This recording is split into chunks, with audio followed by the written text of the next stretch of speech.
Montana Territory, 1885. The snow fell so thick and heavy that Dakota Vance could barely see his horse's ears through the white haze. At 26, he had spent enough years on the frontier to know when nature was about to claim another victim. Each winter seemed determined to prove what he had long believed. The frontier was a place for lonely men, men who accepted that affection was as scarce as water in August. Men who understood that getting attached to anything or anyone out here was a fool's errand. Just a bit further, thunder, he urged his black gelding forward as the temperature continued to drop. The horse snorted in protest, its breath freezing almost instantly in the frigid air. Dakota pulled his collar higher against the wind. 3 years riding for the Circle M Ranch had taught him every trail and shortcut in this section of the territory, but the sudden blizzard had disoriented even his seasoned sense of direction. He had been foolish to attempt the journey back to the ranch after delivering cattle to the neighboring settlement. Now, with darkness falling and the storm intensifying, he knew he was in real trouble. His fingers had gone numb inside his leather gloves, and his face burned from the relentless sting of ice crystals. Dakota had seen men lose toes, fingers, even their lives to winter storms like this.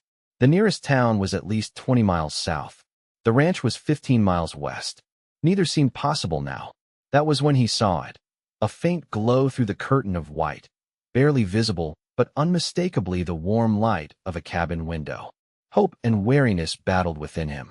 In these parts, strangers weren't always welcomed, especially not during winter when supplies ran scarce. But freezing to death seemed the worst option. As he approached, the small cabin took shape, sturdy logs with smoke curling from a stone chimney. A flicker of light danced behind frost-covered windows. Dakota's experienced eye noted the well-maintained property. Someone took pride in this place despite its isolation. He dismounted with difficulty, his legs nearly buckling beneath him.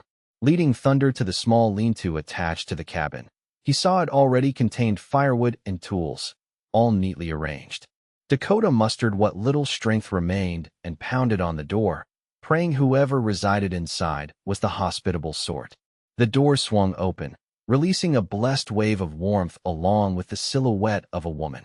She stood with a rifle cautiously positioned at her side, not quite aimed at him, but prepared nonetheless. "State your business," she said, her voice firm yet melodious.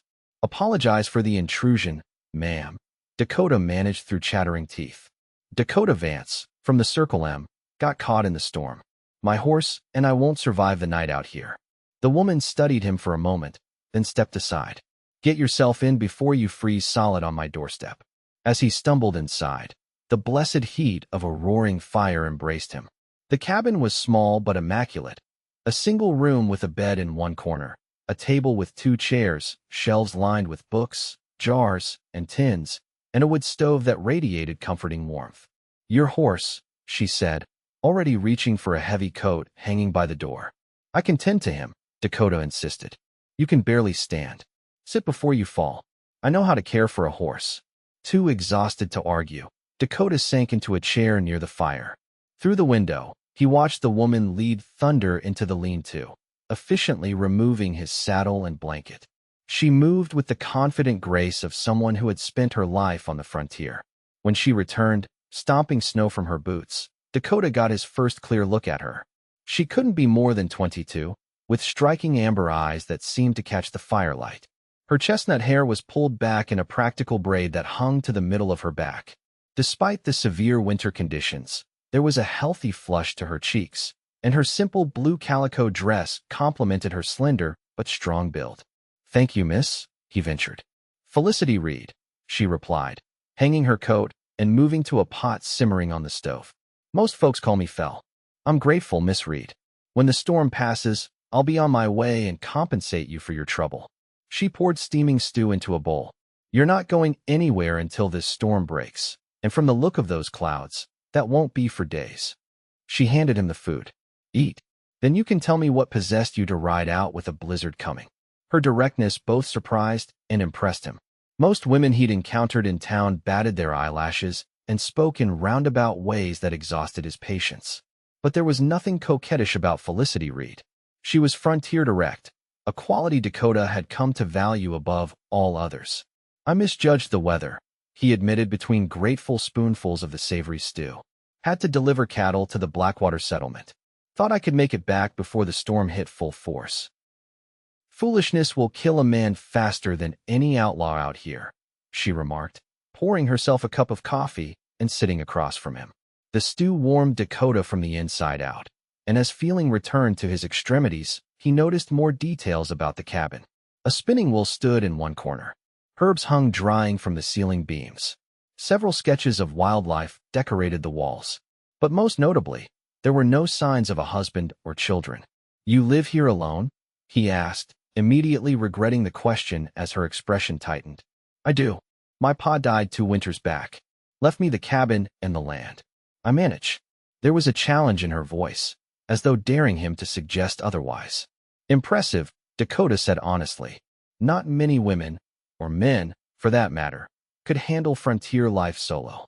Something in her posture relaxed slightly. "Pa taught me everything I needed to know. I trap, hunt, garden in summer.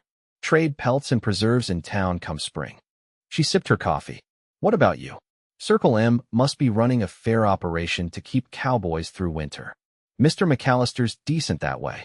Keeps a small crew year-round. Pays fair, treats men well." Dakota set his empty bowl aside. "Been with him 3 years now. And before that?" Felicity's amber eyes held his, curious but not prying. Dakota looked away. "Bit of everything. Drove cattle up from Texas. Scouted for the Army. Worked silver mines in Colorado." The partial truth was easier than explaining the parts of his past he preferred to forget. Thunder whinnied from the lean-to, and Dakota realized how fortunate they both were. "If you hadn't been here." "But I am," she said practically. No sense dwelling on what didn't happen. Her straightforward attitude struck Dakota as refreshing. In his experience, people either asked too many questions or avoided hard truths altogether. Felicity Reed seemed to accept life's realities without flinching. "You can take that corner," she said, gesturing to a pallet near the fire. "I'll add more wood before turning in. Storm like this, the cold finds every crack." That night, listening to the howl of the wind outside while sheltered in the warm cabin, Dakota reflected on his solitary existence. He had convinced himself that attachment was dangerous, that the frontier was no place for connection. Yet here was this woman, alone but not lonely, carving out an existence on her own terms. Something about her self-sufficiency challenged his long-held beliefs about frontier life. As the blizzard continued to rage outside, neither of them could have predicted how the forced confinement would gradually thaw more than just their frozen exteriors. By the 3rd day, they had established an uneasy rhythm. Dakota insisted on earning his keep, chopping firewood when the wind died down enough to venture outside, mending tools, and tending to thunder. Felicity continued her winter routines, checking her trap lines when possible, preserving meat, and working on intricate embroidery during the long evenings. They spoke little at first, but the silence was companionable rather than strained. When they did talk, Dakota found himself revealing more than he typically would to a stranger. Perhaps it was the isolation, or perhaps it was Felicity's way of listening, attentive but never judgmental. "I noticed your drawings," Dakota said one evening as they sat by the fire. "You have real talent." A flash of pleasure crossed her face before she composed herself. "Just a pastime. Pa encouraged it. Said even practical things can have beauty. He sounds like a wise man." "He was." She hesitated, then rose and retrieved a leather-bound portfolio from beneath her bed. "These are my favorites." Dakota carefully paged through dozens of sketches: deer at dawn, mountain vistas, wildflowers, even detailed studies of bird feathers. The final drawing, however, caused him to pause. It depicted a young woman, clearly Felicity, standing beside an older man with kind eyes and a weathered face. "Your father?" he asked gently. She nodded. "Drew it from memory after he passed. Consumption took him." She took the portfolio back, her fingers lingering on the image. "We came out here when I was 12, after Ma died. He said we needed a fresh start. And you stayed, even after he was gone." "This is home," she said simply. "Where else would I go?" The question lingered between them. Dakota had never considered any place home.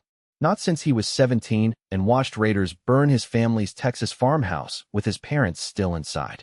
After that, staying in motion had been his way of outrunning both memories and danger. Some folks aren't meant to put down roots, he said finally. Felicity looked at him with unexpected intensity. Everyone needs somewhere to belong, Dakota, even if they haven't found it yet. The storm raged on, trapping them in the small cabin as January gave way to February. They established routines that felt surprisingly domestic, sharing meals, reading aloud from Felicity's small collection of books, teaching each other skills. She showed him how to set a proper trap. He demonstrated how to break a wild horse using patience instead of force.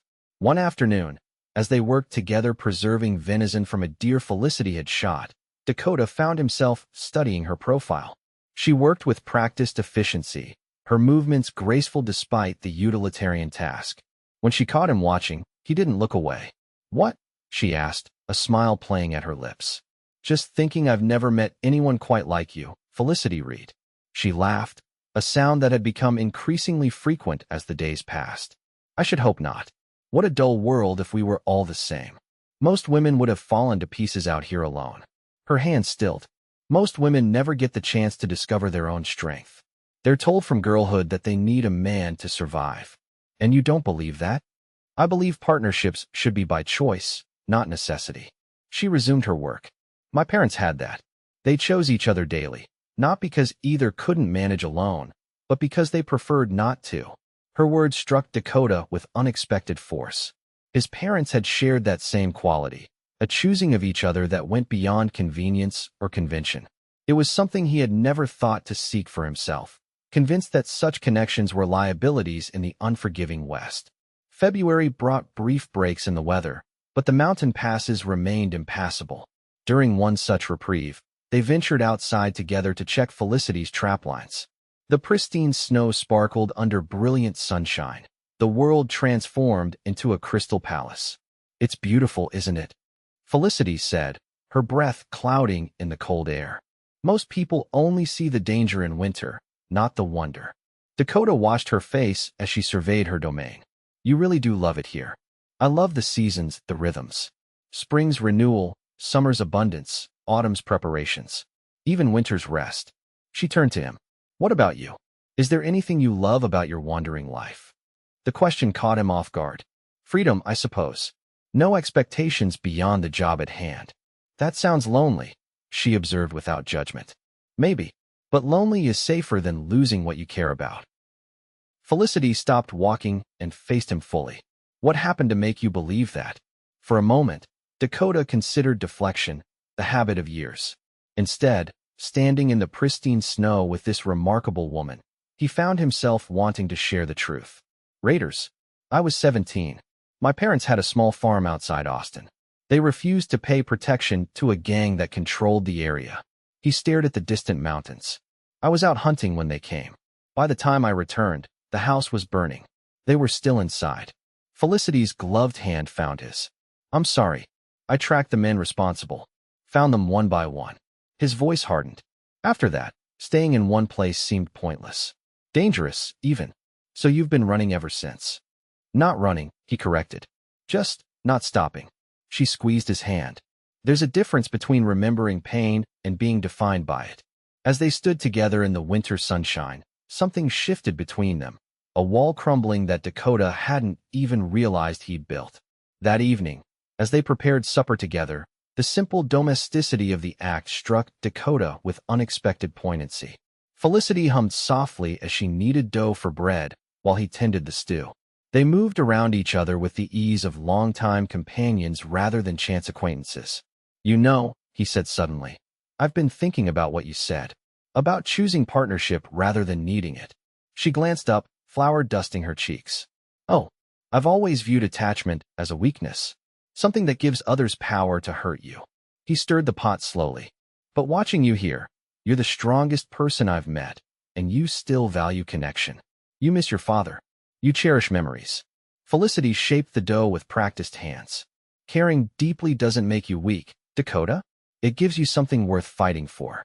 Later that night, as they sat before the fire, Dakota found himself recounting stories he hadn't shared in years. Tales of his mother's garden, his father's talent with horses, the simple joys of his childhood before violence shattered it.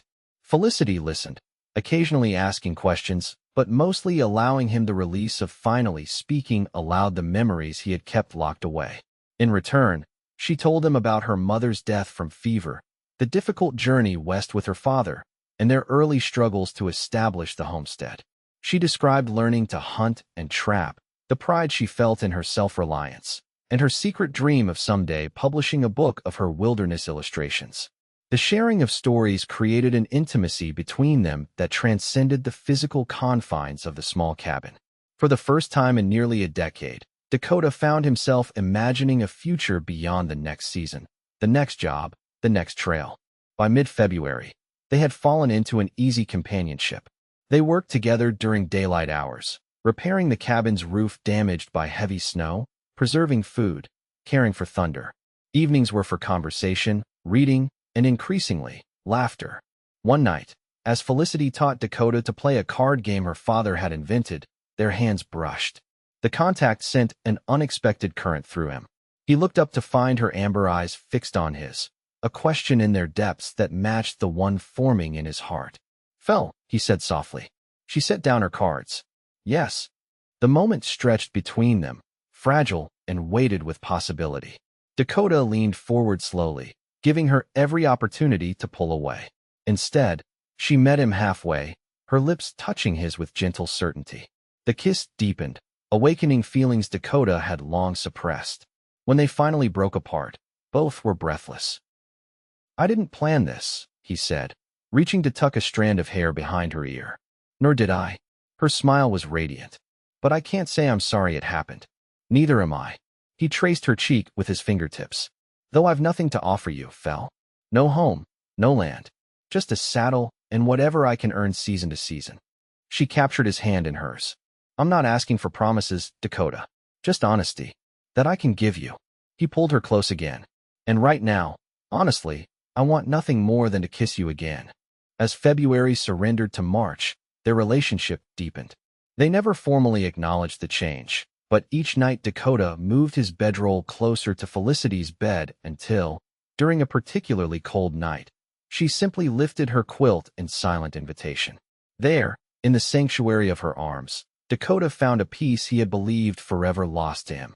They spoke of small things and large, their hopes, their fears, the lives they had led before chance, and a blizzard brought them together.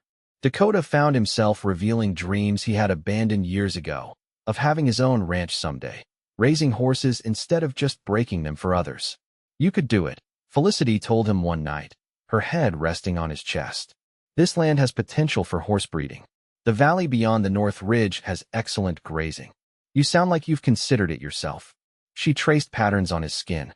"Pa and I discussed expanding before he fell ill. Never had the chance afterward. You could still do it." "Perhaps." She was quiet for a moment. "But it would be better with a partner who understood horses." The implication hung between them, neither quite ready to grasp it fully. As the snow began to recede and the first hints of spring appeared, Dakota found himself dreading the inevitable moment when the mountain passes would clear and his duty to return to the Circle M would become unavoidable. Their idyllic isolation was shattered one afternoon in late March when the distant sound of hoofbeats brought them both to attention. Dakota instinctively reached for his rifle, positioning himself between Felicity and the door. "Circle M riders," he said, recognizing the approach. "Must be checking if I survived the winter." Two cowboys reined in before the cabin, relief evident on their faces when they spotted Dakota. "Vance, by heaven, you're alive," called the older of the two, a weathered man named Jenkins. "Boss had us checking every cabin and gulch between here and Blackwater. Storm caught me by surprise," Dakota explained, stepping outside to greet them. "Miss Reed here saved my hide." Jenkins touched his hat respectfully as Felicity emerged from the cabin. "Ma'am, the ranch is obliged to you. Dakota here is our best horse trainer." "It was no trouble," she replied with characteristic calm. "Pass is clearing," the second rider informed them. "Another week, it'll be passable for sure. Boss expects you back soon as you can travel, Vance. Spring roundup's coming, and we got new stock needs breaking." Dakota nodded automatically. "Tell him I'll be there." After the riders departed with promises to relay the good news to the ranch, a heavy silence fell between Dakota and Felicity as they returned to the cabin. "So, she said finally, busying herself at the stove. You'll be leaving. I gave my word for the season, he replied, the obligation suddenly feeling like a weight rather than the freedom he had always associated with his nomadic lifestyle. Of course, you have responsibilities. Her voice was carefully neutral. Dakota crossed to her, turning her to face him. Fel, these months with you, they've meant everything to me. To me as well. Her amber eyes shimmered with unshed tears. But we both knew spring would come eventually. That night, their lovemaking carried a desperate edge, as though each was trying to memorize the other before separation tore them apart. Afterward, lying in the darkness, Dakota stared at the cabin's ceiling and confronted the truth he had been avoiding. The prospect of returning to his solitary existence now felt not like freedom, but like exile. Yet what alternative existed? He had commitments, a reputation for reliability that was his only true asset in the territory. I'll come back, he whispered against Felicity's hair. When the work slows in summer. I'll visit. She pressed closer to him. I would like that. But both recognized the uncertainty in such promises. Summer meant long days on the range, cattle drives to distant markets. Visits would be scarce at best. The week passed too quickly, each day bringing improved weather and the inevitable moment of departure closer. They both threw themselves into work, preparing the garden for planting, repairing winter damage to the cabin and outbuildings, almost as though trying to leave something of themselves for the other to hold on to. On what was to be Dakota's final evening at the cabin, Felicity grew uncharacteristically quiet. After supper, she retrieved a small wooden box from beneath her bed. I want to show you something, she said, opening it to reveal a collection of letters tied with faded ribbon. These were my mother's. She wrote to my father during the war, when he served with the Union forces. She handed him one yellowed page. Dakota read the elegant script describing daily life in Illinois, ordinary moments made poignant by separation. The letter ended with a declaration of enduring love that transcended distance. They were apart for 3 years, Felicity explained, but they found their way back to each other. Dakota carefully refolded the letter. You're saying we could do the same. I'm saying that nothing worth having comes easily. She took his hand. I won't ask you to abandon your commitments, but I want you to know that when you've fulfilled them, there will be a place for you here, if you want it. The hope in her eyes nearly undid him. Fel, a thunderous pounding at the door cut him off. Dakota reached for his gun as Felicity opened the door to reveal a disheveled young man, barely more than a boy, in the uniform of a telegraph operator. Miss Reed, the youth gasped. Thank heavens. Rode all the way from town. Urgent wire for you. She accepted the telegram with visible trepidation. As she read it, all color drained from her face. What is it? Dakota asked, moving to her side. My cousin Charlotte in Denver. She's very ill. Felicity looked up, stricken. Consumption. The doctors say she may not have much time. She's asking for me. You'll need to go to her. Yes. She folded the telegram carefully. She's my only living relative. We grew up together before Pa and I came west. The timing was cruelly perfect, the passes clearing just in time for them to part in opposite directions.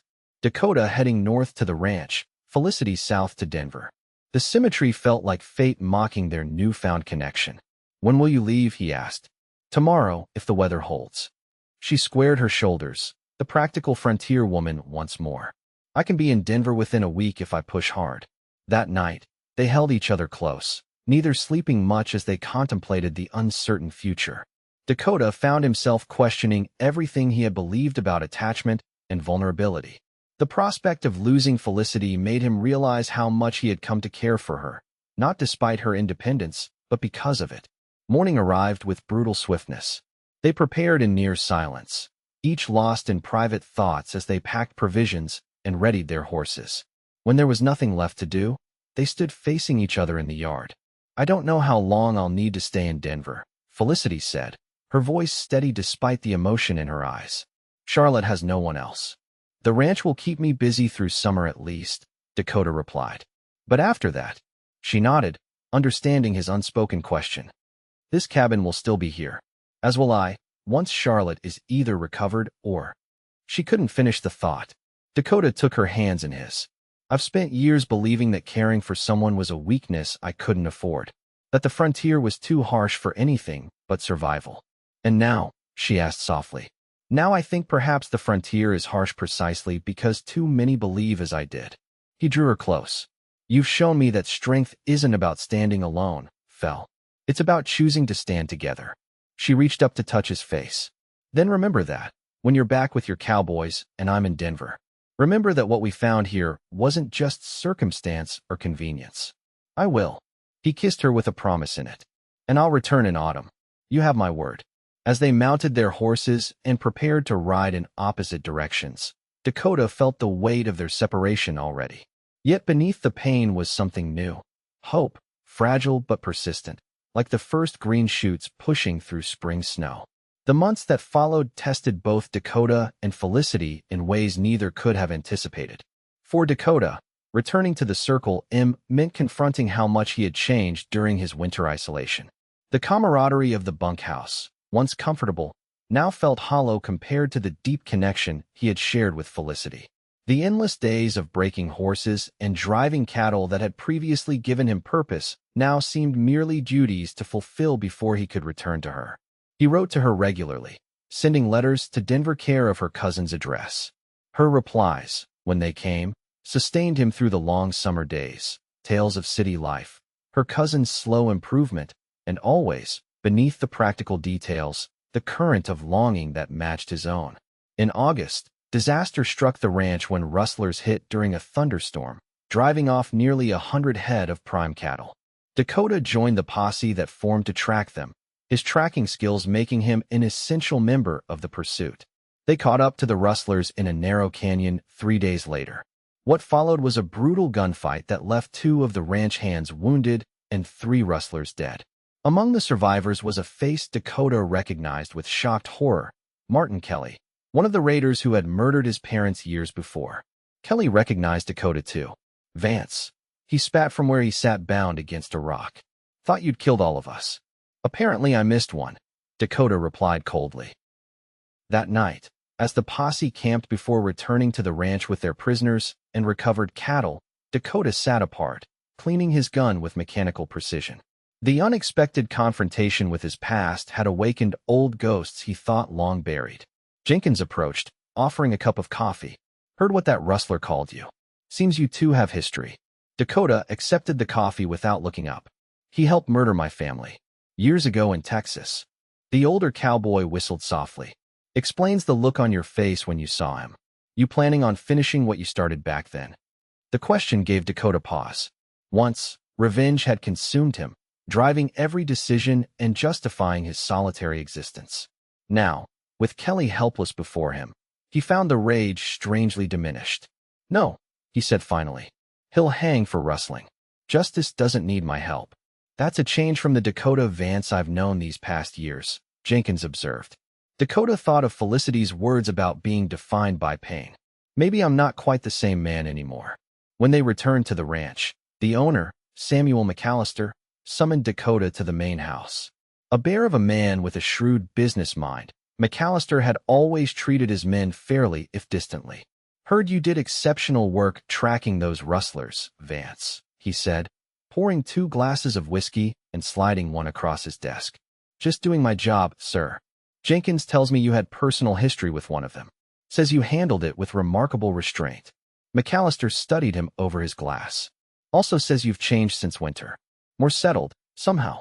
Dakota shifted uncomfortably. Found shelter during the blizzard with a homesteader. Miss Felicity Reed. Oh. McAllister's eyes gleamed with understanding. Joseph Reed's daughter. Fine man. Her father. Trapped the best pelts in the territory. Yes, sir. She's quite remarkable herself. I imagined so, to have caught your attention. McAllister leaned back in his chair. Which brings me to a proposition. I'm getting old, Vance. Looking to scale back some operations, focus more on horse breeding than cattle. Need someone who understands horses to run that side of things. Dakota's pulse quickened. What exactly are you suggesting? Permanent position. Year-round. Good pay, plus a percentage of profits. Small cabin on the property. McAllister swirled his whiskey. Means putting down roots, of course. No more drifting. Once, such an offer would have terrified Dakota. Now, it represented possibility. A future with security, respect, and perhaps most importantly, the ability to offer Felicity more than a saddle and seasonal work. I need time to consider it, sir. Of course, but don't take too long. Winter comes early in these parts. McAllister smiled slightly. And I hear Miss Reed makes an excellent neighbor during blizzards. Meanwhile, in Denver, Felicity faced challenges of her own. Charlotte's illness, while improving, required constant care. The city, with its noise and crowds, felt suffocating after years of mountain solitude. Worse, her cousin's well-meaning friends continuously introduced her to suitable gentlemen.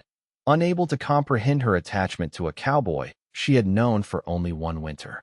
You could have your pick of successful men here, Charlotte told her during her recovery. Doctors, lawyers, businessmen. Why wait for a drifter who may never return? Because he will return, Felicity replied with certainty. And because none of these city men know who I truly am. They see only what they wish to see, a potential wife to manage their household. And what does your cowboy see?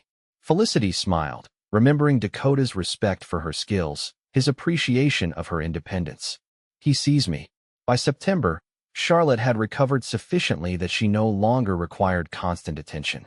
Felicity began making preparations to return to her cabin before winter closed the mountain passes again.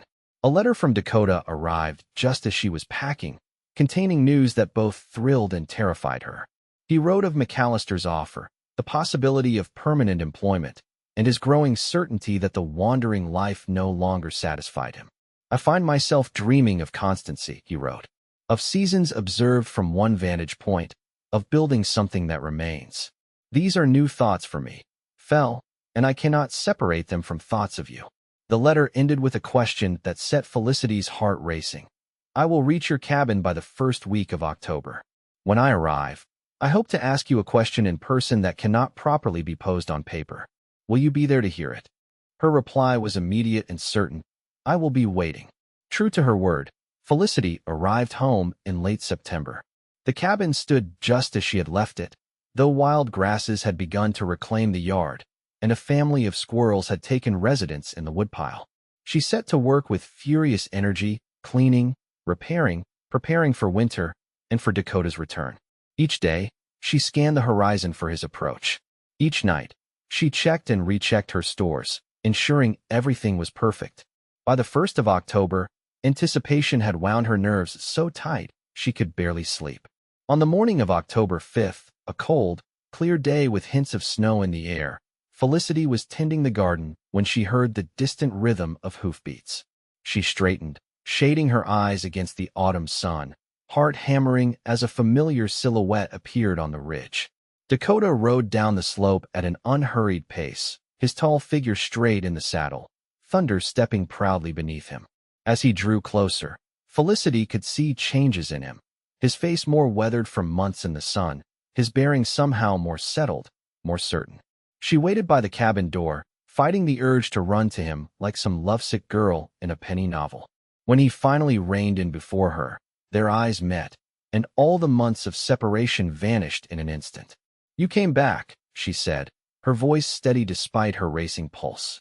Dakota dismounted in one fluid motion. I gave my word. For a moment, they simply regarded each other, relearning faces that had lived in memory for too long. Then Dakota closed the distance between them in 2 long strides, gathering her into an embrace that spoke more eloquently than words. When they finally broke apart, both were breathing heavily, months of longing finally finding release. Your cousin? He asked. She recovered? Yes, she's well now. Felicity searched his face. And the ranch? Your position there? Secure if I want it. Dakota tucked a strand of hair behind her ear. McAllister offered me charge of his horse breeding operation. Year-round work. A cabin of my own on the property. Felicity's heart constricted. That sounds like a fine opportunity. It is. He took her hands in his. But I told him I needed to speak with you first. Because I've been thinking about what you said, about partnerships being chosen, not needed. He released her hands to reach into his pocket, withdrawing a small, carved wooden box. Felicity's breath caught as he opened it to reveal a simple gold band. I've spent my life believing that caring for someone meant giving them the power to destroy you, he said, his voice rough with emotion.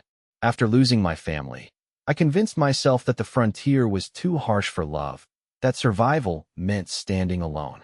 He took a steadying breath. But this past winter taught me that true strength comes from connection. And these months apart have shown me that I would rather face danger with you than safety without you. Dakota dropped to one knee, holding the ring up to her. Felicity Reed, I'm asking if you would choose me, as I am choosing you. Not because either of us needs the other to survive, but because life is richer, fuller, more meaningful when shared. Will you marry me? Tears spilled down Felicity's cheeks as she gazed at this man who had journeyed so far, both physically and emotionally, to return to her. Yes, she whispered. Yes, I choose you, Dakota Vance. As he slipped the ring onto her finger and rose to kiss her, snowflakes began to fall, the first of the season, gentle harbingers of the winter to come. But this time, neither feared the isolation it would bring. This winter would be faced together, by choice rather than chance. Their wedding took place 2 weeks later in the small church in town, with Charlotte traveling from Denver to stand beside her cousin and McAllister representing Dakota's side. The celebration afterward at the cabin drew ranchers and homesteaders from miles around, curious to witness the union between Joseph Reed's independent daughter and the formerly footloose cowboy. As the last guests departed and twilight settled over the mountains, Dakota and Felicity stood together on the cabin porch, his arm around her waist as they watched the sun setting behind distant peaks already white with snow. McAllister said something interesting at the wedding, Dakota remarked. He suggested that my horse breeding operation might do better on larger property. Said this valley has some of the finest grazing land he's seen. Felicity looked up at him. What exactly are you suggesting? That perhaps, instead of moving to the ranch, we expand here. Use your land, my horses, our combined skills. His eyes held a question. Would you consider it? Building something together here, where we found each other. The proposition was perfect, honoring her attachment to her father's homestead while creating something new that belonged to them both.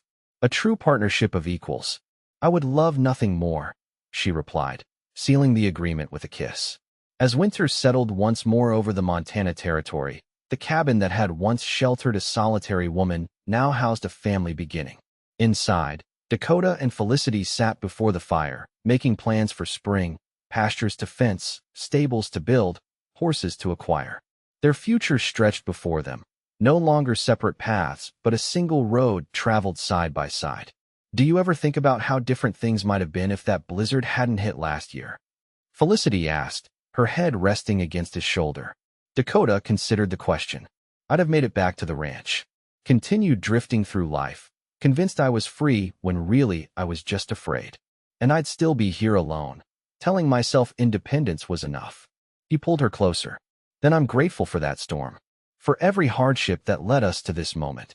Outside, snow fell softly, blanketing the world in pristine white. Not an ending, but a beginning. The frontier that had once seemed too harsh for love now cradled it, proving that even in the wildest places, hearts could find their home in one another.